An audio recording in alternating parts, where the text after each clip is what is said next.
Si tu prends la décision aujourd'hui, si tu prends la décision, celle de ta vie,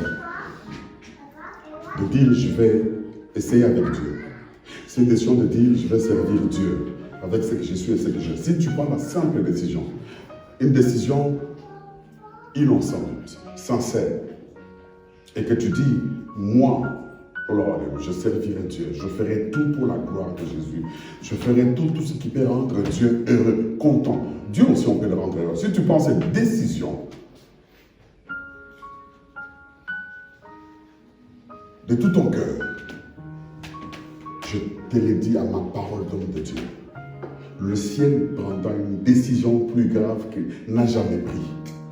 La décision que le ciel prendra, c'est laquelle?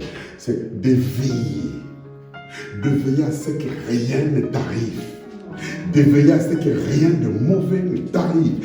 Parce que la décision que tu prends, c'est une décision que tu prends avec tout ton cœur, ton esprit, ton âme, pour pouvoir servir Dieu. Alors Dieu, quand on le sert, Dieu n'est pas endetté et Dieu n'acceptera pas qu'il reste endetté. Dieu viendra, Dieu t'honorera. Alléluia. Si tu prends la simple décision de servir Dieu, nous venons de sortir du confinement, nous venons de commencer nos cultes dans la salle. Si tu dis, moi, il nous reste 4 mois jusqu'à la fin de l'année, je prends ma décision d'être vrai. Je prends la décision de parler de Jésus. Je prends la décision de dire à tout le monde que Jésus sauve encore aujourd'hui. Je prends la décision de dire à tout le monde que Jésus est capable de guérir. Je prends la décision de dire au monde entier que Jésus n'est pas ce que vous pensez. Jésus m'a fait du bien. Jésus m'a sauvé. Jésus m'a guéri. Jésus m'a fait ceci. Si tu prends cette décision de le dire aux gens, je te donne ma parole. La parole d'un homme de Dieu, un fils du Très-Haut. Si Dieu, jusqu'au mois de décembre, ne fait rien de très grand, je dis bien, parce que Dieu fait pour toi tous les jours ici. Si tu restes fidèle dans tes engagements, Dieu sera plus que fidèle. Alléluia. Dieu cherche les hommes vrais, les gens fidèles. Je sens Dieu me parler. J'entends sa voix me dire quelque chose.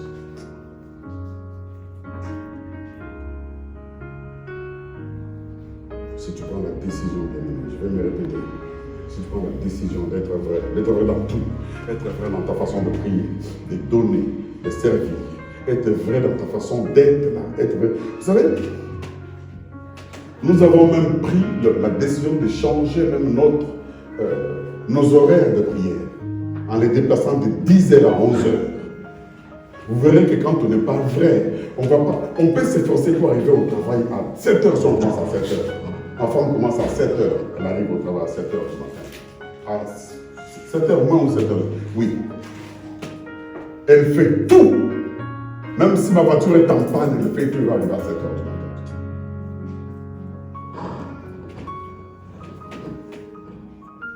Nous avons pris même la décision de changer les horaires de nos cultes, de déplacer de 10h à 11h.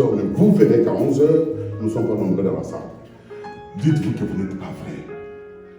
Je vais vous le dire droit dans les yeux. Vous n'êtes pas vrai avec vous-même, avec Dieu. Parce que vous arrivez au travail à l'heure.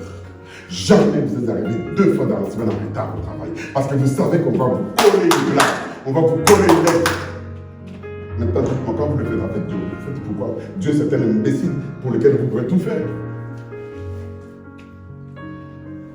Il a dit parce que Dieu a trouvé que je t'ai fait. Quand on dit vrai, être vrai dans chaque détail de notre vie. Être vrai dans tout. Pas être vrai quand on va aller au travail, mais être on va rester salé quand on veut venir à l'église. Prendre les choses de Dieu à la légère. Prendre les choses de Dieu comme ça, parce que les gens qui sont morts, s'ils revenaient et qui vous parlent, vous prendrez les choses à cœur. Mais ils ne vont pas revenir. Ils ne reviendront pas, jamais. Dieu nous laisse pour vous dire ces choses ici. Comme un de vous sera à ma place un jour, il parlera avec force pour dire au monde, parce qu'il sentira ce que je sens maintenant. La gravité de ce qui nous entoure. Le 8 mars, bien aimé, nous ne savions pas qu'on allait enterrer tout ce qu'on a enterré. Nous avons enterré beaucoup de personnes dans Paris, dans la région parisienne. Les hommes de Dieu sont morts. Les épouses des hommes de Dieu, des enfants des hommes de Dieu. Et cela ne peut pas nous changer, cela ne peut pas nous pousser à changer. Nous devons changer nos comportements. Nous devons réajuster notre façon de voir les choses de Dieu. Nous devons nous dire, je dois être vrai, parce que je ne sais pas si je vais arriver au mois de décembre. Je ne sais pas si je vais mourir ou pas. Et quand je mourrai, je serai devant Dieu. Qu'est-ce que je lui dirai? Je t'ai négligent, je t'ai ceci, je t'ai cela. La Bible dit que, dès Corinthiens chapitre 10, je pense, la Bible dit que chacun de nous devra rendre compte devant Dieu pour ce qu'il aura fait tant dans son corps. Être vrai comme Daniel, être vrai comme ses amis, être vrai comme les apôtres, être vrai comme nous sommes vrais, être vrai dans chaque détail. Dire que si personne n'est là à 11h, je vais être le premier de la 11h. Quand les gens viendront me trouver, on me dira, si lui là à 11h, je viendrai dimanche prochain. Être vrai dans ce que je fais. Je vous dis ces choses bien avec mon cœur, mon âme, mon esprit, avec la force que Dieu me donne. Pourquoi? Parce que je vais vous tirer de toutes ces choses bizarres de la terre, de toute cette bassesse spirituelle. Je veux que vous soyez de maîtres, je veux que vous soyez des hommes vrais, des hommes qui ne rougissent pas. Que vous soyez des vaillants hommes de Dieu, des vaillants hommes de Dieu, des vaillantes personnes qui ne rougissent pas devant l'ennemi. Vous devez être les gens contre lesquels l'ennemi va avoir peur en disant on ne peut pas les chercher. Qu'est-ce qu'on a dit de Daniel? On l'a cherché partout, dans tout le monde, on ne l'a pas vu, on ne l'a pas eu. On ne trouve pas quelque chose pour l'accuser. On ne peut rien faire. Au bureau, il vient à l'heure, il vient même avant nous. Il était parmi les trois satrapes. Ils l'ont cherché, ils se sont entendus. Attrapons-le. La Bible dit qu'on ne l'a pas attrapé dans n'importe quel domaine. Ok, maintenant on ne peut pas l'attraper dans tous les domaines. Allons chercher dans sa vie propre, avec son Dieu, dans sa loi, dans sa vie de prière. Allons chercher quelque chose qu'on peut toucher pour l'amener à pécher contre son Dieu. Ils ont atteint le point le plus culminant. Ils ont compris que si lui là, on le défendait de prier son Dieu, on l'aura. Parce qu'il ne pourra pas arrêter. Ils savaient qu'ils n'allaient pas l'arrêter. Même en faisant signer ce décret pour que le roi signe, que personne ne prie en s'adressant à un autre Dieu car lui-même le roi. Ils le savaient. Qu'est-ce qu'ils ont dit? Ils ont dit, cherchons partout. Nous avons cherché, nous n'avons pas trouvé. Mais allons chercher dans les domaines où on peut l'attraper facilement. L'ennemi ira chercher partout dans votre vie. L'ennemi ira chercher pour vous faire venir à midi quand nous commençons à 11h. Si on avait repris aujourd'hui en disant qu'on commence à 10h, je ne sais pas si vous serez déjà venu ici, si vous serez arrivé. L'ennemi va les chercher. Qu'est-ce qu'ils ont dit? Allons chercher dans sa loi, dans sa vie de serviteur de Dieu. Ils sont allés chercher là-bas. Et ils ont dit, pas pour toujours, mais pour 30 jours. Dès le premier jour qu'on a signé le décret, c'est le premier jour qu'on a arrêté. Alléluia. Dès le premier jour qu'on a signé en disant que personne ne prie, il s'est agenouillé, il a prié. Dès le premier jour qu'on a commencé l'église ici, tu es arrivé à quelle heure? L'ennemi peut t'attraper, l'ennemi peut t'entendre, Jésus-Christ dit ceci. Votre accusateur rôde. Votre accusateur. Il ne nous accuse pas parce qu'on est tombé avec une femme, une fille, on a volé quelque part. Il nous accuse dans la loi, dans les choses de Dieu. Parce qu'il sait que vous ne connaissez plus.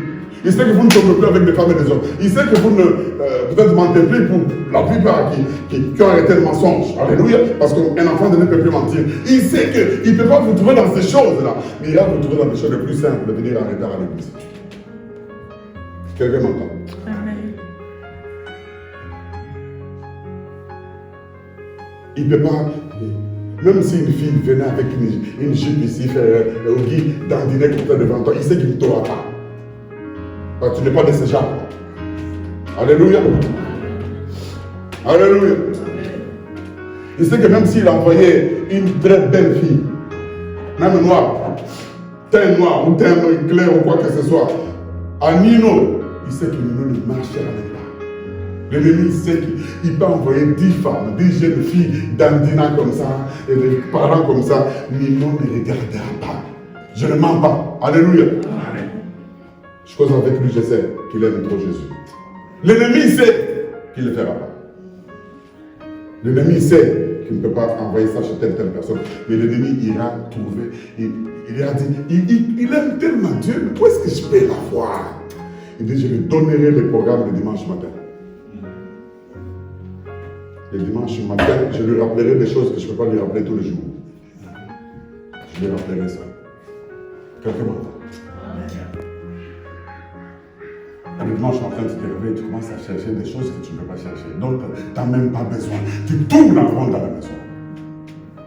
Alors qu'il est l'heure déjà, tu as calculé de ménage jusqu'ici, tu peux faire peut-être 30 minutes, n'est-ce pas, juste. Le ménage jusqu'ici 30 minutes, et puis il te reste 30 minutes pour arriver, tu cherches encore des choses. Tu cherches encore des choses. Quand tu trouves qu'il est 11h ou non, commence, tu attends encore 5 minutes, 11h15, tu démarres. Tu démarres, tu ne t'embêtes même pas, tu ne te reproches même pas, tu ne regrettes même pas. Je l'ai remarqué même quand nous étions en Zoom. Quand nous prenons dans le Zoom, je l'ai remarqué, nous commençons à 19h30, les gens rentrent en Zoom à 20h.